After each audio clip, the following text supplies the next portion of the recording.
भगवान के लिए मुझे छोड़ दीजिए, मत मारिए, मैं गर्भवती हूँ, कुछ तो रहम करिए। आह माँ जी।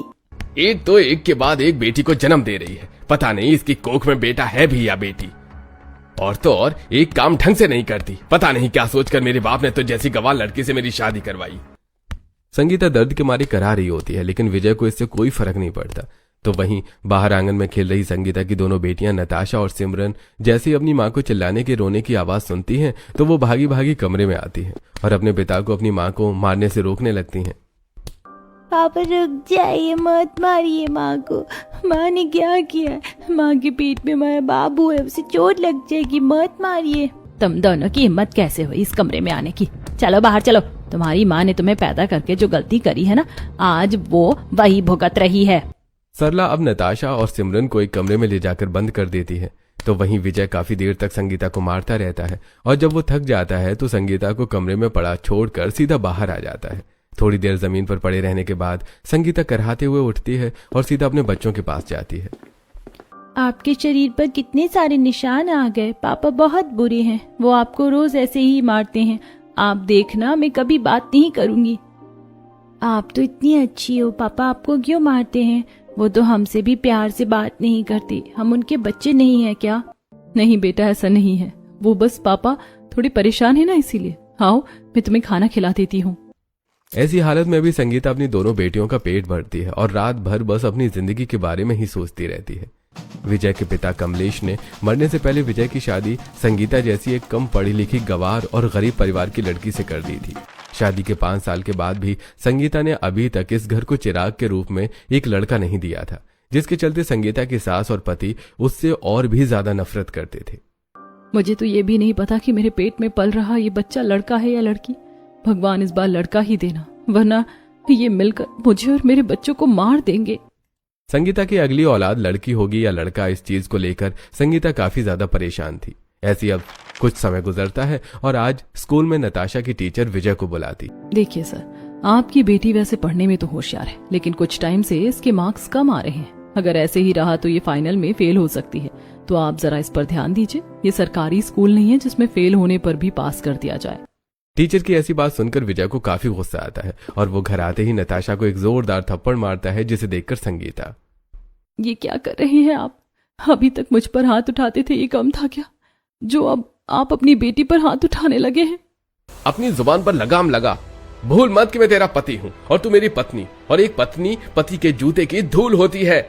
इसकी वजह आज मुझे कितना शर्मिंदा होना पड़ा। बार बार तेरी बेटी के जन्म देने के बावजूद भी मैं इसका नाम लिखवाया कि थोड़ा पढ़ लिख लेगी तो शादी करने में आसानी होगी, लेकिन ये तो बस मेरे पैसे में आग लगा रही है। बस अब बहुत हुआ, ये कल से स्कूल नहीं जाएगी। आज के जमाने में लड़कियों का पढ़ना भी बहुत जरूरी होता है, इसकी जिंदगी बर्बाद हो जाएगी। चुप कर तू, एक तो शादी में 2 पैसे का दहेज नहीं लाई, ऊपर से एक के बाद एक बेटियां जन्मी जा रही है, और तू चाहती है कि तेरी नालायक बेटी को मेरा बेटा अपनी मेहनत की कमाई से पढ़ाए।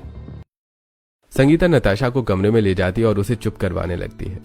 तो वहीं इन चीजों से परेशान होकर आज विजय क्लब जाता है, जहां उसकी मुलाकात एक मॉडर्न स्टाइलिश लड़की मोनिका से होती है। हेलो हैंडसम, क्या नाम है आपका?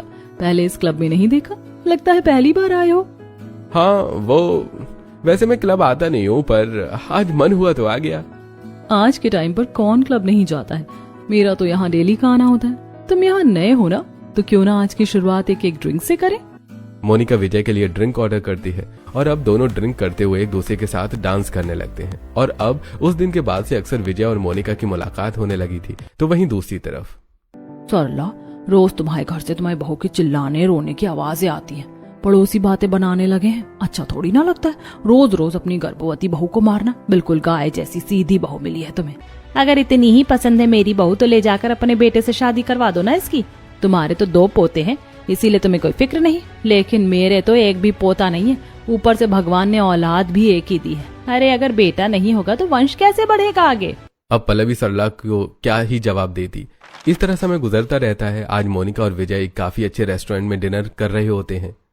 विजय, तुम इतने पढ़े लिखे, हैंडसम हो, अमीर हो, तुम संगीता जैसी लड़की डिजर्व नहीं करते। तुम उसे डिवोर्स क्यों नहीं दे देते?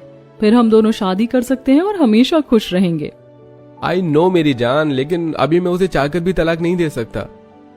पर तुम फिक्र मत करो, अगर कल को उसने फिर से बेटी को जन्म दिया तो मैं उसे आसानी से घर से निकाल दूंगा, और अगर बेटा भी पैदा कर दिया तो भी मैं उसे छीनकर उसे और उसके दोनों बेटियों को घर से निकाल दूंगा। फिर हम शादी कर लेंगे। विजय की बात सुनकर मोनिका काफी खुश होती है। तभी उसी रेस्टोरेंट में विजय के पड़ोस में रहने वाली नीलम भी आती है, और जब वो विजय को इस तरह किसी लड़की के साथ देखती है तो ये लड़की कौन है? कहीं विजय भैया का इसके साथ कोई चक्कर तो नहीं चल रहा? घर जाते नीलम जल्दी से संगीता के पास जाती है और उसे सारी बात बताती है। एक तो तुम्हारा पति तुम्हें इतना मारता है, टॉर्चर करता है, और अब तो वो दूसरी औरत के साथ चक्कर भी चला रहा है, तो उसे छोड़कर मायके क्यों नहीं चली जाती? शादी के साल भर के अंदर ही मेरे माँ बाप गुजर गए। उन्होंने मेरी शादी के लिए काफी कर्ज लिया था, जिसे आज तक भैया चुका रहे हैं। इसीलिए भैया भाभी मुझे बिल्कुल पसंद नहीं करते। अब वो मेरे माँ बाप का नहीं बल्कि भैया भाभी का घर है। मैं कैसे जाऊं वहाँ? इस तरह समय गुजरता है और संगीता की डिलीवरी का दिन आ जाता है, और इस बार भी संगीता तीसरी औलाद के रूप में बेटी को ही जन्म देती है। और जब इस बारे में सरला और विजय को पता चलता है तो पता था मुझे कि ये मनहूस अपनी तरह ही एक और मनहूस पैदा करेगी। मेरा तो मन कर रहा है इसका और उसकी बेटी का गला ही यहीं घोट दूं। माँ जी, आखिरकार बेटियों से आपको इतनी नफरत क्यों है? बेटियां तो लक्ष्मी का रूप होती हैं, देवी के समान होती हैं बेटियां। लक्ष्मी का रूप होना और लक्ष्मी की तरह धन देना, दोनों में फर्क होता है। ये धन देने की बजाय उल्टा धन लेकर जाएगी। एक तो तू गवार, न बोलने का तरीका, न कपड़े पहनने का तरीका, और अब देखो 3-3 बेटियां पैदा करके रख दी मेरे सामने। तुझे ही बेचकर इनकी शादी करूंगा। अपनी सास और पति की ऐसी बातें संगीता को अंदर तक तोड़ कर रख देती हैं। इसी तरह हफ्ता भर गुजर जाता है। संगीता खुद को संभाल कर अब घर के काम करना शुरू कर देती है। संगीता की कुछ दिन की बच्ची झूले में पड़ी पड़ी रोने लगती है, जिसकी आवाज से परेशान होकर सरला उसे डांटना शुरू कर देती है। अरे क्यों रो रो कर सर में दर्द करी? चुप हो रही है, लगाओ कान के नीचे। इससे पहले सरला संगीता की तीसरी बेटी बरखा को मारती कि तभी वहां सिमरन आ जाती है। दादी, आप मेरी छोटी बहन को क्यों मार रही हैं? उसे हाथ मत लगाइए। अरे तू 2 फीट की भी नहीं हुई है और मुझे इस तरह ऑर्डर दे रही है?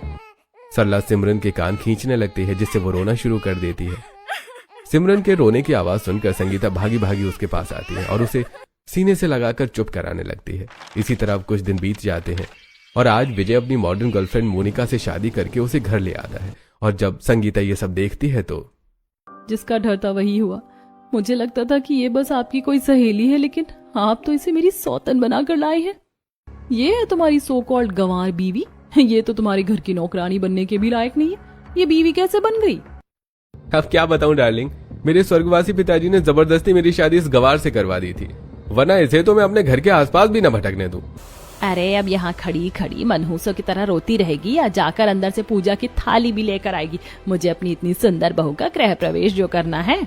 सरला को भी अपने बेटे की दूसरी शादी से कोई दिक्कत नहीं थी, तो वहीं दूसरी तरफ अब संगीता से ये सब बर्दाश्त नहीं होता और अब वो रात के अंधेरे में अपनी तीनों बेटियों को लेकर कहीं दूर चली जाती है। और अगले दिन जब संगीता और उसकी तीनों बेटियां घर में किसी को नहीं मिलती तो आसपास के लोगों से पूछा, लेकिन उन्हें कुछ नहीं पता आखिरकार संगीता गई कहाँ। लगता है वो घर छोड़कर चली गई है, और अच्छा है ना, अब मुझे उसकी मनहूस शक्ल नहीं देखनी पड़ेगी। संगीता के घर छोड़ने से किसी को भी कोई फर्क नहीं पड़ता। तो वहीं अब संगीता अपनी तीनों बेटियों को संभालते हुए जैसे ही अपने मायके पहुंचती है तो संगीता के भैया भाभी, अरे अब यहाँ क्या करने आई है तू? हाँ, बाबा लाखों का कर्ज छोड़कर चले गए। जब से बाबा गुजरे हैं तब से दिन रात मजदूरों की तरह मेहनत करके बस पैसे चुकाने में लगा हुआ हूँ। अब तू क्या चाहती है कि तेरा और तेरी इन तीनों बेटियों का खर्चा भी मैं उठाऊं?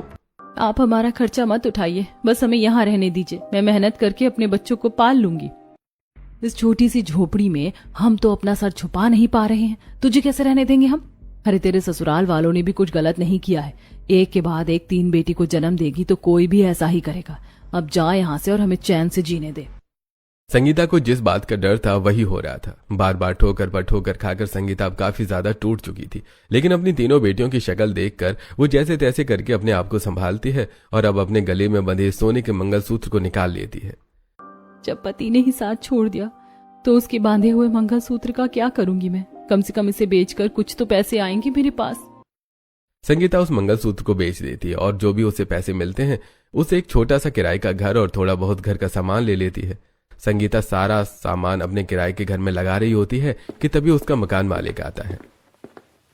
अरे भाई, कभी भी किसी भी चीज की जरूरत हो तो मुझे बता देना। घबराना मत, मैं हूं तुम्हारे साथ। संगीता अपने मकान मालिक लाला की बुरी नियति को समझ जाती है, लेकिन अब बेचारी क्या ही कर सकती थी। तो वहीं दूसरी तरफ विजय जिस मॉडर्न लड़की को बड़े शौक से अपनी बेबी बनाकर लाया था, वही मॉडर्न पत्नी बाल बराबर भी घर के किसी काम को हाथ नहीं लगाती और बस पूरा दिन पार्टी में जाना, घूमना फिरना और शॉपिंग करने में ही लगी रहती। अरे मोनिका बहू, तो इस तरह के कपड़ों में कहाँ जा रही है? माना तू मॉडर्न है, लेकिन अब तेरी शादी हो गई है और ऐसे छोटे छोटे कपड़े तुझे शोभा नहीं देते। मुझे क्या शोभा देता है और क्या नहीं, आप ना ही बताएं तो ज्यादा बेहतर रहेगा, समझी? और जब मैं कहीं बाहर जाऊं ना तो काली बिल्ली की तरह भी रास्ता मत काटा करिए। मोनिका का ऐसा जवाब सुनकर सरला को झटका जैसा लगता है, लेकिन वो चुप रहती है। तो वहीं अब कुछ दिनों के बाद सभी को पता चलता है कि मोनिका पेट से है। आखिरकार भगवान ने मेरी सुन ही ली। मोनिका बहू, अब तुझे अपना बहुत ध्यान रखना है, तू चिंता मत कर। तेरी सुबह के नाश्ते से लेकर रात के खाने तक का सब मैं देखूंगी। अरे पता नहीं मेरा दिल ये क्यों कहता है कि इस बार मुझे बेटा ही होगा। आप देखना मैं उसे कितना प्यार करूंगा, उसे दुनिया की हर खुशी दूंगा। अभी इसी तरह कुछ दिन और गुजर जाते हैं। जहां 9वें महीने में ही संगीता घर के सारे काम काज को किया करती थी, तो वहीं मोनिका पहले महीने से ही बिस्तर पकड़ लेती है और घर का एक काम भी नहीं करती, जिससे काम की सारी जिम्मेदारी सरला पर आ जाती। इसका तो पहला ही महीना है और ये तो पूरी तरह से बिस्तरी पकड़कर बैठ गई है। बोलो भला, इस उम्र में बहू के होते हुए भी मुझे काम करना पड़ रहा है, कोई देखेगा तो क्या बोलेगा? सरला मुंह बनाकर आंगन में झाड़ू लगा रही होती है कि तभी कुछ पड़ोसन सरला को काम करता देखकर, क्या हुआ सरला, तुम्हारी मॉडर्न बहू कुछ काम नहीं करती क्या? लगता है तुमने अपनी मॉडर्न बहू को कुछ ज्यादा ही सिर पर चढ़ा दिया है, वरना वो बेचारी गंवार बहू दिन रात बस काम में ही लगी रहती थी। गाय जैसी बहू को छोड़कर लोमड़ी जैसी बहू लेकर आएंगे तो यही होगा। उन औरतों की बात सुनकर सरला का मुंह बन जाता है और अब वो झाड़ू पटक कर सीधा कमरे में चली जाती है। तो वहीं दूसरी तरफ संगीता फैक्ट्री में दिन रात मजदूरी का काम करके अपना और अपनी बेटियों का पेट पालती है। आप आ गई? ये लीजिए, मैंने आपके आने से पहले ही चाय बना दी थी और घर का सारा काम भी कर दिया। बेटा, तुम्हें ये सब करने की क्या जरूरत थी? भले ही अब तुम दोनों बहनें सरकारी स्कूल में पढ़ रही हो, लेकिन पढ़ाई पर अच्छे से ध्यान दो। मैं नहीं चाहती कि मेरी बेटियों की पढ़ाई में कोई भी कमी रहे। माँ, आप फिक्र मत करो, मैं और दीदी खूब मन लगाकर पढ़ते हैं, हम आपका नाम जरूर रोशन करेंगे।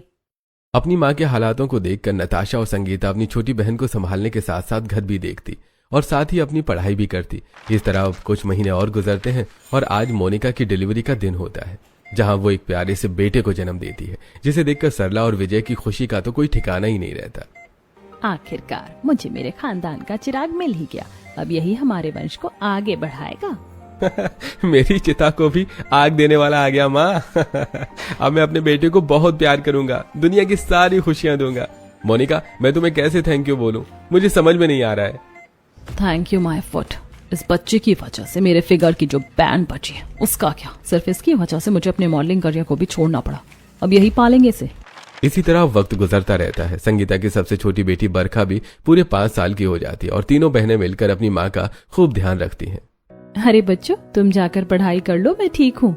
आप हमारे लिए दिन रात इतना काम करती हो, मेहनत करती हो, हम आपके लिए इतना भी नहीं कर सकते? देखना, मेरे हाथ की मालिश से आपका दर्द यूं गायब हो जाएगा और मेरे हाथ की चाय पीकर आपको काफी अच्छा लगेगा। इतने दुखों के बावजूद भी अपनी बेटियों से इतना प्यार मिलने पर संगीता अब धीरे धीरे खुश रहने लगी थी। तो वहीं दूसरी तरफ विजय का बेटा दीपक बस हमेशा वीडियो गेम खेलने में ही लगा रहता था। अरे दीपक बेटा, जा जाकर अपनी दादी के लिए एक गिलास पानी तो ले आ। नहीं दादी, मैं नहीं जाऊंगा, आप जाकर खुद ले लो, मैं गेम खेल रहा हूँ। अपनी दादी के लिए जरा सा पानी नहीं लाएगा क्या? जा जाकर ले आ। ये बुढ़िया बहुत परेशान करती है, आज इसे सबक सिखाना ही पड़ेगा। दीपक अब सीधा घर के बाहर जाता है और बाहर जानवरों के लिए रखे मिट्टी के बर्तन के पानी को गिलास में डालकर सीधा सरला के पास लेकर आता है। लेकिन सरला जैसे ही उस पानी को पीने वाली होती है तो उसे अचानक से उसमें से बदबू आने लगती है। ये पानी में से बदबू कहाँ से आ रही है? कहाँ से लाया है तो ये पानी? और जो मम्मी ने कुत्तों के लिए पानी रखा था ना, वहीं से लेकर आया हूँ। कुत्तों का पानी? तो अपनी दादी को कुत्तों का झूठा पानी पिलाएगा, क्योंकि आप भी तो उनकी तरह बस भौंकती रहती हो। अपने पोते के मुंह से ऐसी बातें सुनकर सरला को काफी ज्यादा गुस्सा आता है और वो उसे डांटना शुरू कर देती है। तो वहीं उसी रात दीपक हॉल में बॉल से खेलते हुए टीवी तोड़ देता है। ये देखकर सरला को उस पर और ज्यादा गुस्सा आता है। इतना बदतमीज तो कैसे हो गया? न बोलने का तरीका, न कुछ खेलने का तरीका। अभी रुक जाने दे तेरे बाप को। आपकी हिम्मत कैसे हुई मेरे बेटे पर चिल्लाने की? ये टीवी मेरे पति के पैसों का आया है। टूटे या कुछ भी हो, लेकिन आपको उससे मतलब नहीं होना चाहिए। तेरे पति से पहले वो मेरा बेटा है, समझी तू? और मेरे बेटे से ज्यादा अपने बेटे पर ध्यान दे। जरा सी भी तमीज है इसमें? अब धीरे धीरे मोनिका और अपने पोते से सरला काफी ज्यादा परेशान होने लगी थी। तो वहीं दूसरी तरफ संगीता की तीनों बेटियों ने अपनी अपनी क्लास में टॉप किया होता है। देखिए, आपकी तीनों ही बेटियां पढ़ने में काफी होशियार हैं। आप इनकी पढ़ाई मत बंद करिएगा, देखना एक दिन ये जरूर आपका नाम रोशन करेंगी। जानती हूँ सर, इसीलिए मुझे चाहे कितनी भी मेहनत क्यों ना करनी पड़े, मैं इन तीनों